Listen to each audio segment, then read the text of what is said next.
Nous allons parler ce soir 2 minutes de la Catalogne. Alors qu'est-ce qui s'est passé en Catalogne? Vous avez tous vu comme moi les images des policiers tapant sur les manifestants, qui ne sont pas les manifestants gauchistes que vous avez en France avec le casque, la matraque, la barre de fer, etc. qui viennent tout péter. Ce sont des gens pacifiques, des Catalans, qui sont allés tranquillement voter pour ou contre leur indépendance. Alors je ne me prononcerai pas sur cette indépendance, puisque c'est le problème des Catalans et des Espagnols. Moi, ce qui m'intéresse, à travers ce qui s'est passé en Catalogne, c'est que quelque part, en Europe, les masques sont tombés. C'est-à-dire que c'est plus l'Europe pacifique qu'on vous a vendue jusque-là. Là, vous avez vu ce qu'est vraiment l'Europe, ce qu'est vraiment l'Union européenne. Les gens qui ne sont pas d'accord, soit on ignore leur vote. Vous vous souvenez, hein, c'est le référendum sur la constitution entre guillemets européenne, soit on tape dessus.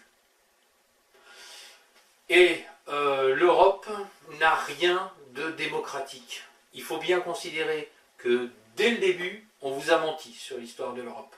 On vous a vendu l'Union européenne comme quelque chose qui allait créer la paix. Or, l'Union européenne ne crée absolument pas la paix. L'Union européenne est une conséquence de la paix qui a été créée après la Seconde Guerre mondiale. Mais l'Union européenne ne génère pas la paix.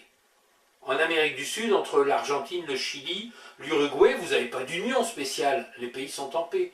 Les pays scandinaves, longtemps, n'appartenaient pas à l'Union européenne, ils étaient en paix. L'Australie et la Nouvelle-Zélande n'appartiennent pas à l'Union européenne, ils sont en paix. En fait, ce qui crée la paix entre les pays, c'est un niveau de développement égal entre ces pays et un niveau d'équilibre. Ce n'est pas l'Union européenne. Alors, l'Union européenne, non seulement elle ne génère pas la paix dans ses frontières, mais elle génère la guerre à l'extérieur. On l'a vu à l'œuvre en Yougoslavie, on l'a vu à l'œuvre en Ukraine, et donc on voit bien que quand il s'agit d'aller mettre la pagaille ailleurs, d'aller disloquer la Yougoslavie, d'aller disloquer l'Ukraine, etc., l'Europe est là. Par contre, si jamais les citoyens de l'Europe réclament leur indépendance, ce qui est le cas des Catalans, qui réclament l'indépendance non seulement vis-à-vis de l'Espagne, mais surtout vis-à-vis de l'Europe, puisqu'une Catalogne indépendante sortirait de l'Europe. Et bien là, on voit que les masques tombent, on voit que l'Europe tape, que c'est bien un système totalitaire qui est prêt à faire de la répression. Et l'Europe, d'ores et déjà, traite différemment ces populations. L'Europe, d'ores et déjà, pratique l'apartheid. Et l'apartheid qui est pratiqué en Europe, c'est pas l'apartheid fantasmatique de M. Valls dans les banlieues ou ces machins-là. L'apartheid qui est pratiqué en Europe, je vais vous en donner un exemple, c'est dans les pays baltes. Dans les pays baltes, Estonie, Lituanie, Lettonie, vous avez des centaines de milliers de gens qui ne parlent que le russe. Parce que ces gens-là sont nés à l'époque de l'URSS, sont d'origine russe, mais aussi ukrainienne, moldave, que sais-je, installés là-bas à l'époque de l'URSS. Ils n'ont jamais parlé qu'il estonien, qu'il letton ou je ne sais quoi, parce qu'à l'époque, on parlait russe, que l'administration soviétique parlait russe, que tout le monde parlait russe.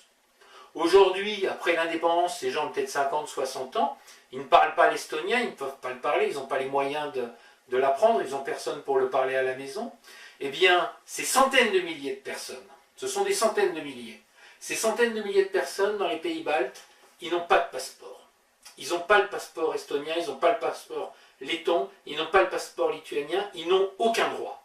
Ce sont des gens qui sont nés dans ces pays, qui ont grandi dans ces pays, et parce qu'ils ne parlent pas la langue officielle microscopique de ces États, qui est parlée presque nulle part, et bien parce qu'ils ne parlent pas cette langue, parce qu'ils n'apprendront jamais, ils n'ont pas de papier, tout simplement. Donc ce n'est pas des immigrants qui viennent et qui doivent apprendre la langue du pays, c'est les gens qui ont grandi, qui ont parlé une langue dans leur enfance, dans leur adolescence, dans l'âge adulte, qui ont parlé la langue qui était la langue officielle de ces pays-là, qui était le russe en l'occurrence, la langue de l'URSS, qui aujourd'hui ne parlent pas la langue du petit peuple sans aucun mépris par rapport aux Baltes qui est installé là-bas, eh bien ces gens-là sont privés de tous les droits.